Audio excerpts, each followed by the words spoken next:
Tony Kinnett. Tony Kinnett. Tony Kinnett. Tony Kinnett. Tony Kinnett. Tony Kinnett. Tony Kinnett. Host of the Tony Kinnett Cast. Let's get down to business. You're listening to the Tony Kinnett Cast on 93 WYBC. WCYTV. Here on the Daily Signal. Good evening. I'm Tony Kinnett. This is the Tony Kinnett Cast, equal parts broadcast and podcast, nationally syndicated from the Daily Signal. Things are getting desperate. They really are. The Kamala Harris-Tim Walz campaign is getting real nervous, and there are a host of reasons for it. We'll get into that in just a second. But getting extremely desperate causes people to get just a little bit, well, dirty when it comes to politics. And normally when it comes to kind of pulling out the big time, ultra extremo premium scandals, we're talking like a North Carolina governor type scandal. We're talking like a Hunter's Biden laptop story scandal. We're talking like the big kahuna of scandals. You pull them out about a couple of weeks before the election. Not more than 40 days before the election, which is what a lot on the left have started to bring forward. By the time you actually get to the election, you start to lose a lot of the savor of the scandal. So we're starting to play dirty, and it may just be a little too early. So why does the Kamala Harris-Tim Walz campaign want to play dirty? After all, isn't the media talking about how Kamala is just a little bit over Trump in the national poll, and therefore she's winning big, huge, amazing numbers? Well, if you were listening to yesterday's show on one of our syndicated stations around the country, or perhaps you caught it on the podcast this morning, you'll remember that we looked at some Teamsters numbers. So the Teamsters, one of the biggest unions in the country, had an internal poll for their members when Trump was facing off against President Biden, the corpse-in-chief. And well, Biden was edging out just a little bit past Trump in the polls, about usually like a 53 to a 45 from state to state, as well as in the national overall polls. Well, they did a subsequent poll when it was time to decide who they were going to endorse. And they found that Trump beat Harris very handily. And so they came out nationally and said, well, even though Trump is leading Kamala Harris 60 to 40, we're really going to back off a little bit and not endorse anybody this time. And the swing state polls came out and showed that against Harris, Trump was beating Harris in every single swing state: Wisconsin, Michigan, Pennsylvania, even in Minnesota. That is very, very bad. Not only that, she's not even really pulling ahead in the national polls anymore. Forget the margin of error.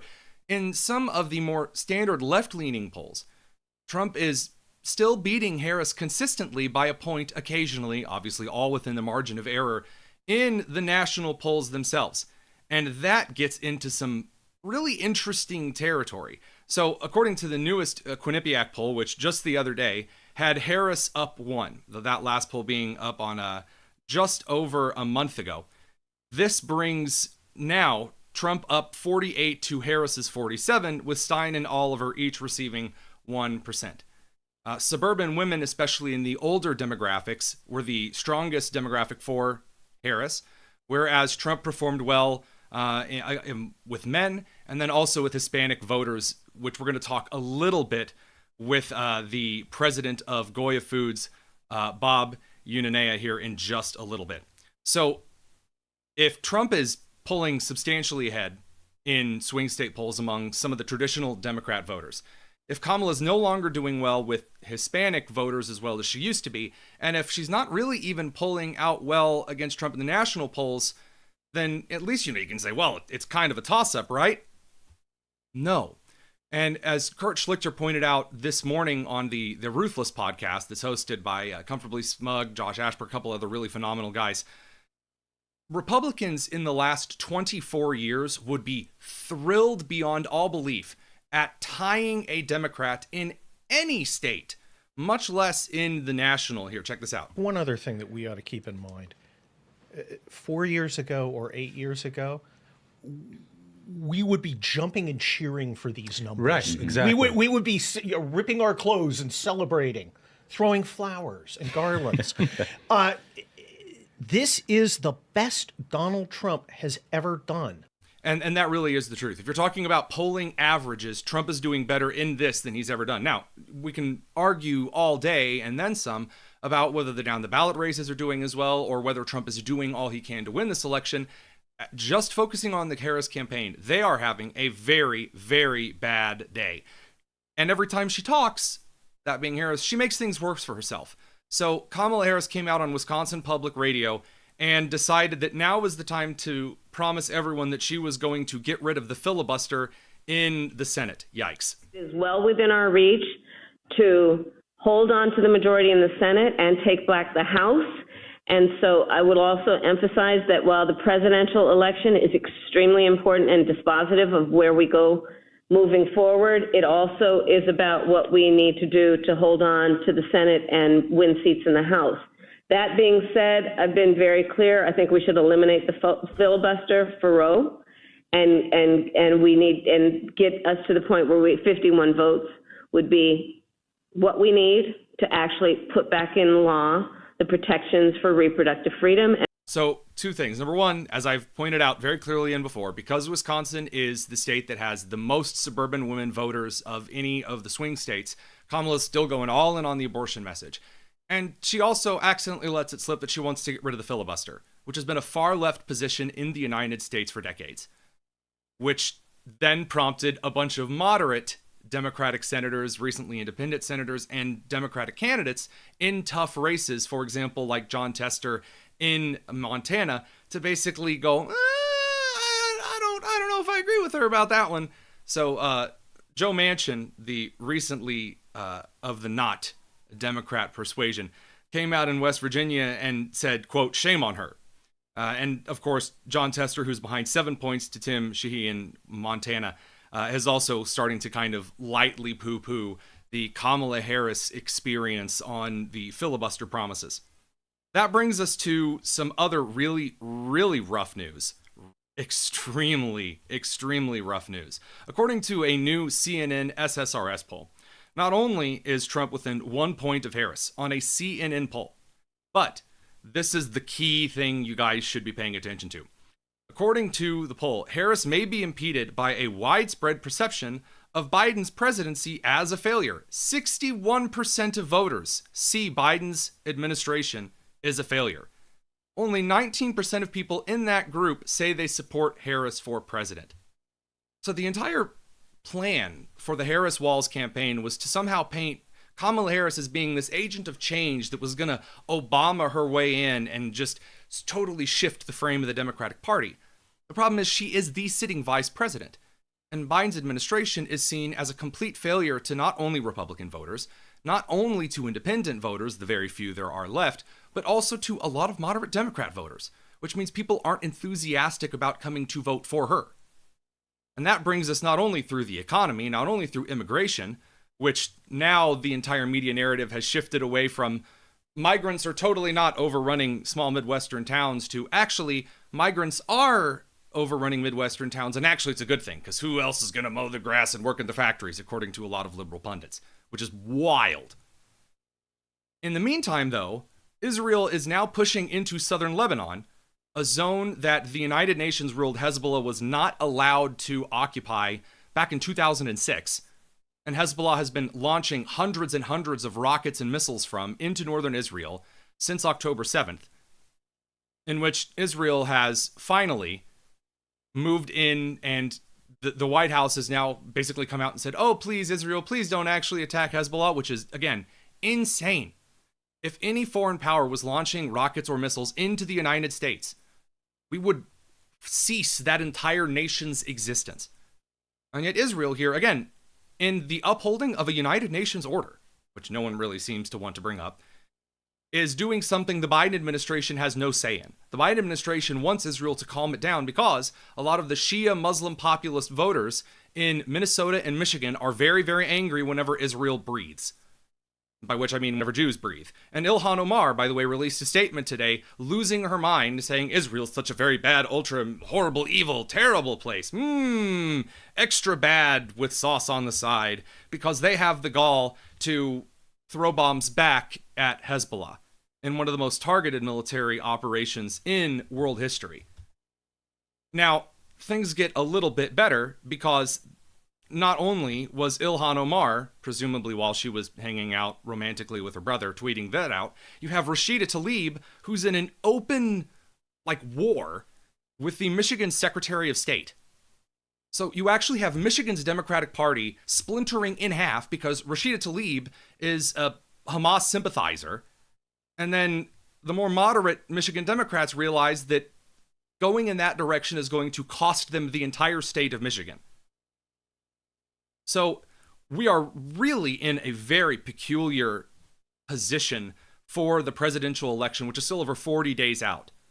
Hispanic voters largely undecided. We're going to talk again with Goya Foods CEO Bob Unanue here in just a second, but it's wildly early to start pulling out the big scandals. So let's take a look at the last unknown here before we get into how these campaigns are really starting to play dirty just a bit too early. Stick around. It's the Tony Kinnett Cast here on the Daily Signal, nationally syndicated, first on 93 WIBC. Tonight there will be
You're listening to the Tony Kinnett Cast on 93 WIBC. Welcome welcome back to the Tony Kinnett Cast here on the Daily Signal, nationally syndicated. It's a pleasure to be joined this evening by the one, the only, the mastermind behind Goya Foods himself, Bob Unanue. It's great to have you. I know that your new book's coming out actually today, if I've got it right, isn't it? It's September 24th. Today's the official launch date, Ron, and I really appreciate you having me on. And there's so many people at Goya that make it great, and I'm just so proud to be part of a company that has been so successful in the Latino community. You know, the United States is the second largest Latino community in the world, and I take great pride in that, and also responsibility that I think if we can unite all of our voices as Latinos, from so many countries, under the values, God, family, work, we can really help change the direction of this country back toward God, which we so need to do. This is one of the things that really, I would say, put a spark in my mind. When I was in college and I was trying to pay my way through during the summers, I spent a lot of time up on roofs and lived with a family who was a second-generation group of immigrants from Honduras, and absolutely loved it. And was one of the things that hit me the most while I was there was how inundated the Latina culture from Central America, as well as from Greater Mexico, was just pumped full of solid family values and a Christ-centeredness in a lot of work and a lot of labor and a lot of how things operated.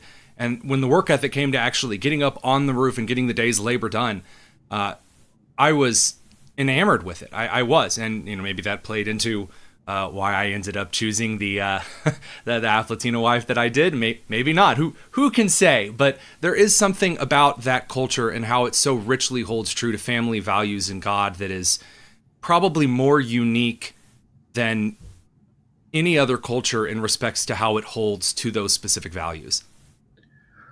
Well, Ron, we're a country of immigrants, and that's what has made this country great. And what's built a middle class, it's built a working class, and over time, we want to take care of each other. But I think the whole idea of all the handouts that even Kennedy said back in the day, ask not what your country can do for you, but what you can do for your country. And people came to this country, including my grandfather, who started Goya back in 1936, to contribute, to give, to sacrifice for the American dream. And now it's changed, and it's changing rapidly, and it's changing in a direction, away from having a purpose, having a reason to get up every day. We need a reason to get up every day. God, family, work. Work is good. And this, what happened during COVID was also something that was, I think, devastating to this economy, the world economy, the United States and the world, and especially, I hate to mention names, but Randy Weingarten, I think it is, who was the head of the school union. You're talking to a former teacher and administrator. There is no love lost with you bringing her up here. Ugh. Yeah, I mean, 2 years where the children basically put in timeout and stuck with, unfortunately, these smartphones, which is so self-focused, and abusing each other.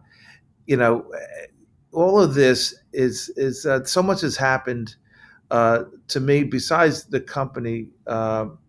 And it goes back to this book that I'm launching today, which is Bless Donald J. Trump and the Spiritual War.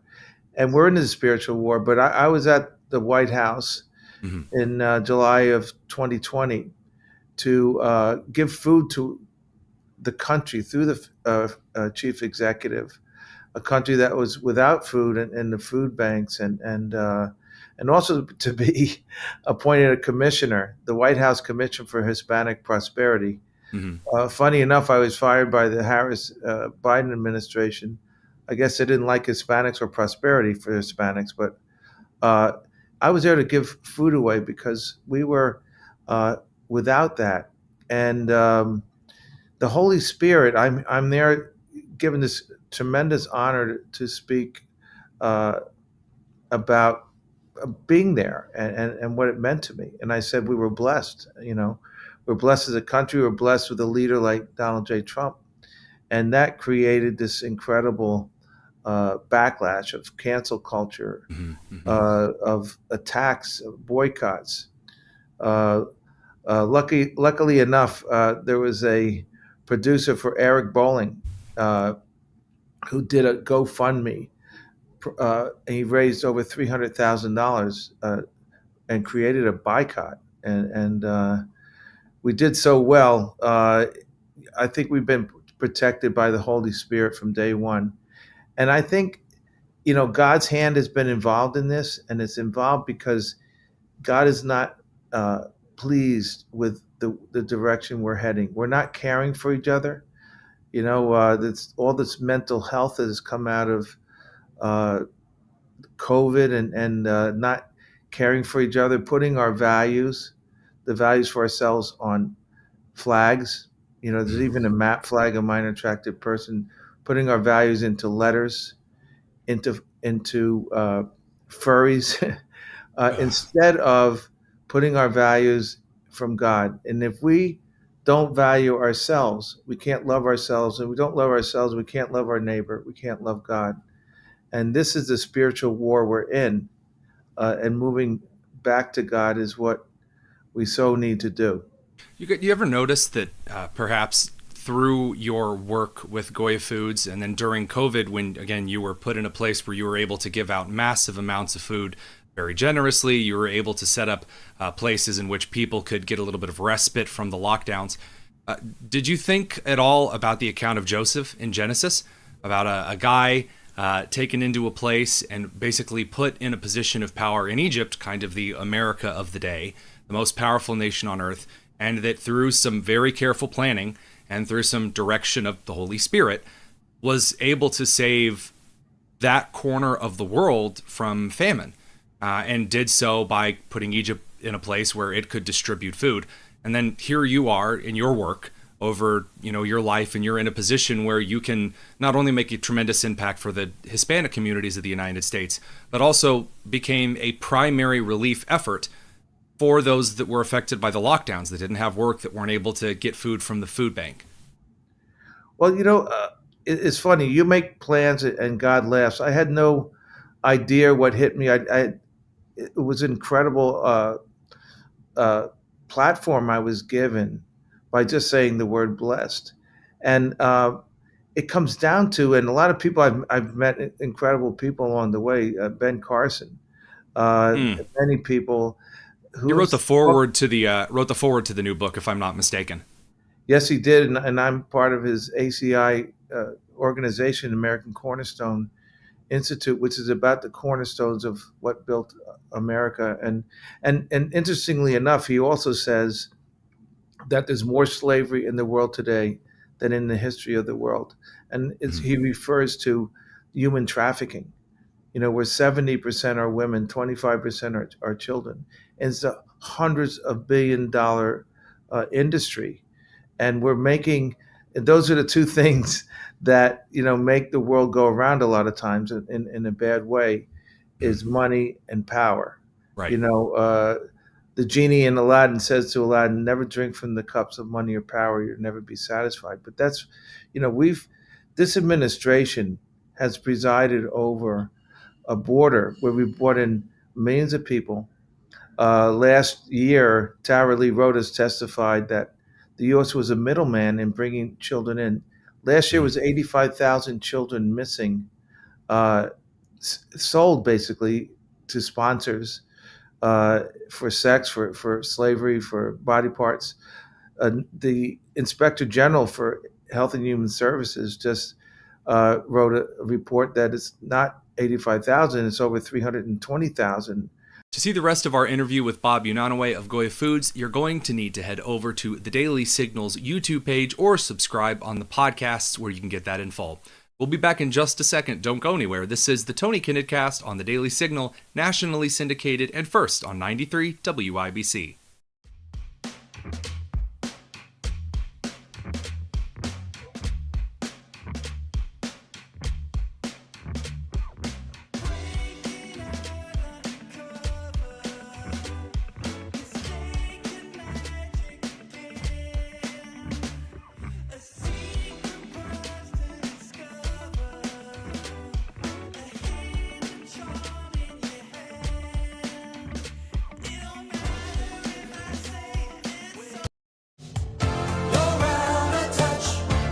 This is the Tony Kinnett Cast on 93 WIBC.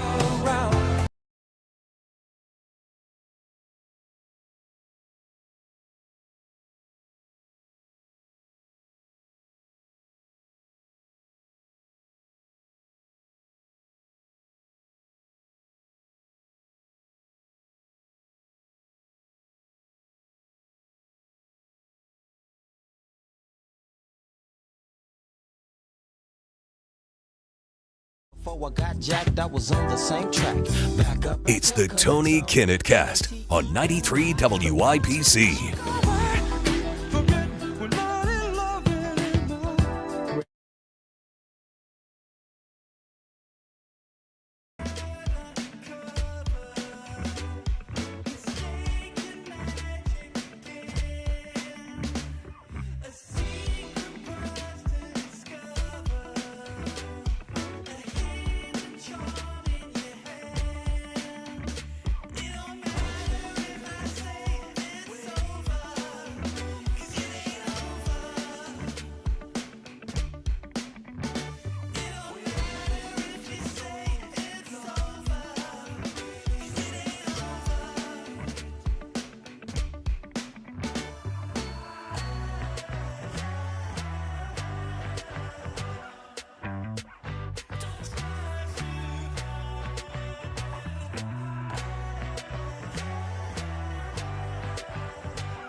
Welcome back to the Tony Kinnett Cast here on the Daily Signal and nationally syndicated. So things are getting kind of, just a hair spicy, just a little bit full of shenanigans. And in the middle of all of this particular mess, what we're discovering is that it's quite honestly, it's time to play dirty. And normally you see this last couple of weeks before the election, but right now it's just time to go whole hog and get it all out there because Kamala needs all the help that she can get. And that means really driving home the double standard on what is and isn't considered election interference. So first of all, let's talk about something that is in no way, shape, or form actually election interference at all. So Donald Trump was at a grocery store in Pennsylvania. And while he was at this particular grocery store in Pennsylvania, he made the decision to see a mom who was checking out, and he handed her $100 and said that would, take a little bit of the edge off given the extremely high inflation and the ridiculously high grocery prices under the under the Biden administration. So here's what that looked like.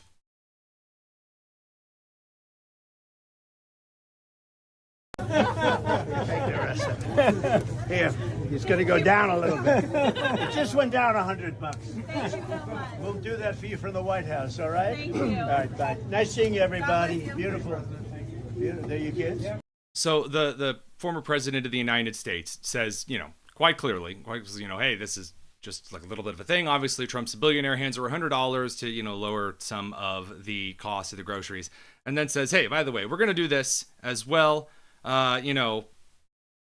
We're going to do some of this from the White House. And then the left promptly started losing their minds. So a bunch of left-wing PACs, a bunch of left-wing groups are claiming that Trump just tried shelling out money to buy votes. So a few things are really should be pointed out here. First of all, I'm sorry. If you think that $100 to take off a little bit on a grocery bill for a mom of 3 is enough to buy a vote, I'm sorry. No, absolutely not.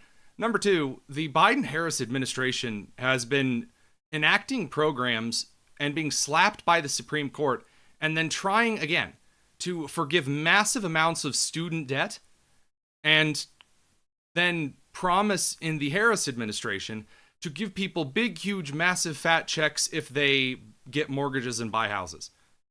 So, which is buying votes, giving one mom in Pennsylvania $100 to take a little bit of the money off of her grocery bill, which again, if you ever fed children before, there is no way in the modern economy $100 is paying for half of that grocery bill. For 3 kids, it's probably not even a third of it.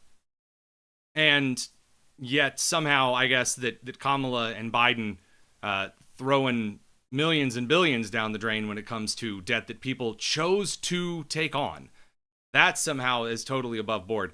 Speaking of things that are apparently totally above board, Ukrainian President Vladimir Zelensky was flown to the United States, was picked up by the White House staff, and then flown to swing state Pennsylvania to tour around the state with Pennsylvanian Democrat Governor Josh Shapiro, where they stopped at a munitions factory in Pennsylvania, where then Zelensky was like praising the Pennsylvanians, which is fine, and then Josh Shapiro was signing ammunition for the United States supplying arms to the Russo-Ukraine war. Here's what that looked like.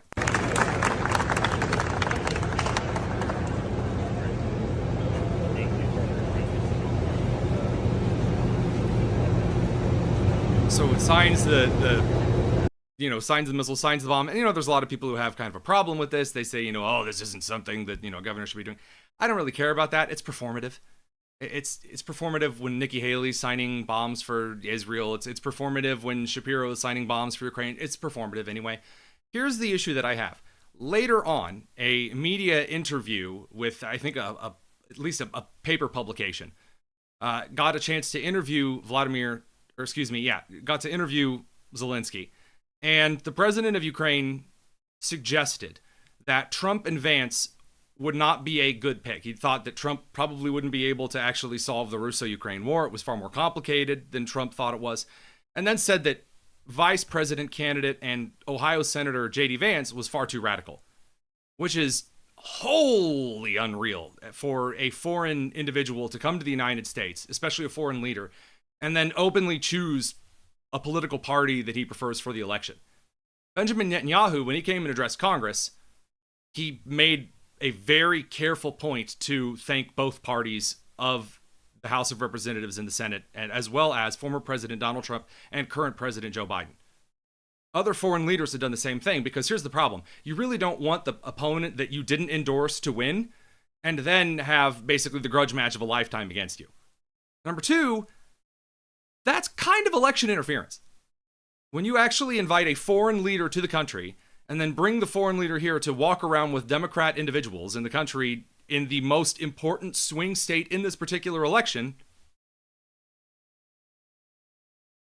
I'm just saying, the same crowds that are running around saying that Donald Trump committed severe, terrible election interference because he gave $100 to a mom with 3 children, all of a sudden, Ukrainian President Zelensky walking around giving interviews saying how the Republican candidates are too radical and they don't understand how war works and all that. By the way, I will point out, Putin didn't invade Ukraine during the Trump administration.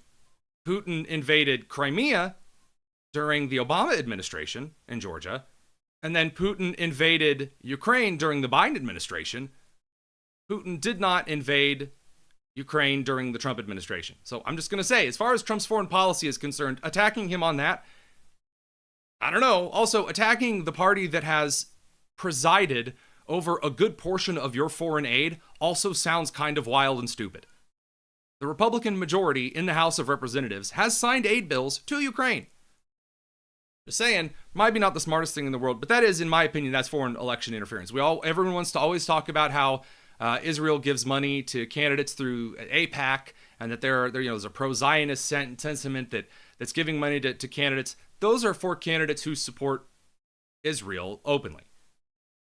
As far as an actual foreign leader coming over to the country and choosing one party over a different party because for some reason Zelensky has been cajoled by the Biden administration, the Harris administration, whatever you want to call it, into providing on-the-ground support in Pennsylvania. First of all, I'm not really necessarily sure that it's going to work, but that is a desperate move, and it's a very dirty move. There has never been a time in U.S. history in which we have brought a foreign leader over to endorse one candidate or the other, or criticize one candidate or the other in an election. Ever. That is something the United States has always stood very firmly against. We do not care what foreign leaders think about our elections. The joke that when Europeans or individuals from Asia or the Indo-Pacific or from Africa say, the United States is not good at doing this, our response is, we don't think about you at all. The United States has very detailed laws about foreign interference in elections, and I'm sorry, but the Department of Justice, through Merrick Garland, coming out a couple of weeks ago and saying that Iran and that Russia are actively trying to interfere with the United States election, doesn't really get to make those kind of claims and statements when right after this announcement by Garland is made, Biden's administration, the Biden-Harris administration, brings Zelensky over to spend the day with Democrat representatives in Pennsylvania and Democrat Governor Josh Shapiro. Just saying, it looks a little bit suspicious. Now, there have been questions as to whether this violates the Hatch Act, and you get into some interesting situations. So it probably doesn't violate the Hatch Act itself because technically this wasn't necessarily an endorsement made by Zelensky. He openly criticized the Republican candidates. He didn't openly endorse Biden and Harris for the election. There's kind of like some weird legal text wiggle room. The common sense basis, though, is that this is definitely a move to use a foreign leader to interfere in the election on behalf of a candidate. By the way, it is also funny to note that both Putin and Zelensky both favor Kamala Harris to win the election. which is certainly a move. Definitely wild. And the dirty politics don't end there. We actually get into some recent scandals that have been thrown out, not just against national leaders, but also those involved in some kind of inner policy party stuff around the country, people throwing out all kinds of accusations. And I got to tell you guys, I'm really quite sick of seeing people amble up onto videos saying that actually something is true or isn't true, and they're getting a lawyer and they're going to go after whomever. No one knows how to deal with political scandal. And so if you're ever running for office and either you get caught or someone makes something up about you, so whether you did it or you didn't do it, I'm going to tell you the secret about how to get out of it. That's right. If you or a loved one has been diagnosed with a really stupid PR situation, I'm going to solve it for you. So stick around. It's the Tony Kinnett Cast here on the Daily Signal, nationally syndicated, first on 93 WIBC.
You're listening to the Tony Kinnett Cast on 93 WIBC.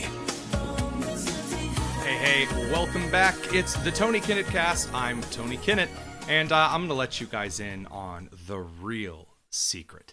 Because, let me tell you, if you have ever been charged with some kind of a super stinky, terrible thing, doesn't necessarily be illegal, but let's say, just throwing something out there, that you did something really dumb when you were in college.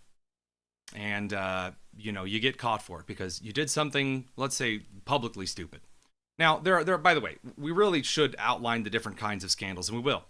I'm going to tell you the secret to getting out of it because on the left and the right, so many of y'all out there in the wide world respond to stressful events differently. We all do. Look, sometimes things in life get a little bit rough. Sometimes you get pushback for different things. And in the last couple of weeks, I've seen different groups, most on the left, some on the right, play dirty and expose some really old stuff. It's kind of funny. If you have some kind of a really dark story about some kind of a political candidate or something somebody did, what you do is you wait until election season and then you sell it to like TMZ or one of those weird advocate or whatever organizations that'll then broadcast it right at the right time. Now, we've already talked about earlier in the show how the Harris campaign is starting to air this stuff early because, it's getting a little bit rough. Now we get into the secret. If you or a loved one is charged or accused of doing one of these things, what do you do? Now, a couple of different kinds of things you can be accused of.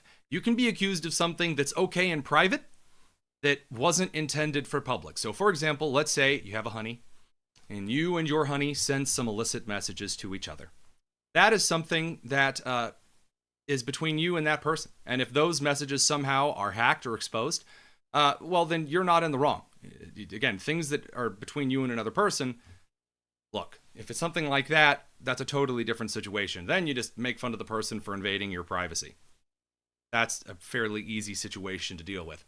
Let's say, though, you did something extra stupid. Let's say you made comments on a porn website. I don't know why anyone would do that, because why on earth are A, you on a porn website, and B, stupid enough to make an account and then comment on said site? Kind of extra stupid, but sometimes in their youth, people do stupid things. Let's say perhaps that you're even less intelligent and you make a pornographic film, not just something that you send a very close individual to you that you are married to, but you make it for public consumption for some reason. Think no one's ever going to find it. Let's say that you get into this kind of a stupid situation and now you're a political candidate. It's funny how many of these people end up being political candidates. Or you're some kind of a thought leader or you're active in the political world. How do you get out of this kind of a conundrum? Your opponents are now coming out and saying, allegedly, this person did these bad things. Here's what you don't do. Number one, you don't immediately start throwing a fit. Here's why. If you throw a fit and they get an emotional rise out of you immediately, then everybody knows that you did it, and everybody knows that you're embarrassed. Now, even if you did it, even if you're embarrassed, probably not best to show everybody. That's kind of bad for the campaign. That's kind of bad for you or whatever movement you're a part of.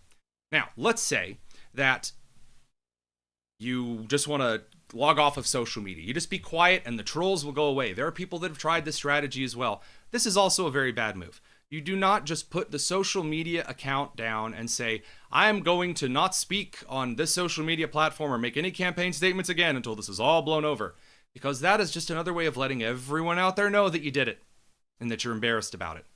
Now, how do you actually respond? Well, it kind of depends on what it was. If it's something that's extra bad, like let's say you were driving drunk and you got caught, well, then an apology would be warranted. Possibly a resignation, but an apology at least would be warranted. If it is something that you do not want to own up to, my recommendation is that you keep acting as though you have always been doing social media and that this was a surprise to you as well. And you make light of it. You may mention it once, you make light of it, and then you just go on about your normal business. Because whether or not you actually did the thing you are being accused of, when you respond to something lightly as soon as it would normally be brought up to your attention, and then you move on and keep posting as normal, what you are telling people is that this is not a big deal to you. And if it is not a big deal to you, then that will let air out of the scandal. Now, there are some candidates and thought leaders in the conservative side of the aisle. There are some thought leaders and candidates on the left side of the aisle, the more liberal and the progressive side, that have not followed this advice in the last couple of weeks. They have completely shut off their social media. They've deleted all of their tweets ever, in the case of some associated with P. Diddy. Or they have reacted extremely flamboyantly and angry. I'm going to get a lawyer. I'm going to do all that. No, that's not how you respond. If you want something not to stick to you, the key is to shrug it off, maybe even laugh at it a little bit, maybe even make fun of the individual bringing it up for caring. That's how you solve it. Seriously, that's how you deal with it. If you, for whatever reason, let's say someone accuses you of making pornographic film when you were in college, the way to respond to that is say, wow, imagine that you are so obsessed with me that you would scour the internet to find someone who looked like me doing pornography and then posted it. And then you go on about your day. Because now no one really knows what to believe. And it loses steam pretty quickly because you've addressed it. You've addressed it lightly. Now, that's some premium political advice. A lot of people don't follow it, and a lot of people won't follow it. The moral of the story is, don't completely shut down in the middle of a scandal. Number two, unless it's something super duper extremely serious and proven, like, again, a drunk driving situation, don't necessarily get out there and apologize and weep for the crowds. And number three, most importantly, don't blow up and then bring more attention to the problem. There you go. See, maybe a little practical political advice, or maybe it was entertaining, or perhaps it was incredibly awful and you shut the show off early. Either way, we're thrilled that you tuned in this evening. We will be back tomorrow. This is the Tony Kinnett Cast over on the Daily Signal, nationally syndicated and first on 93 WIBC.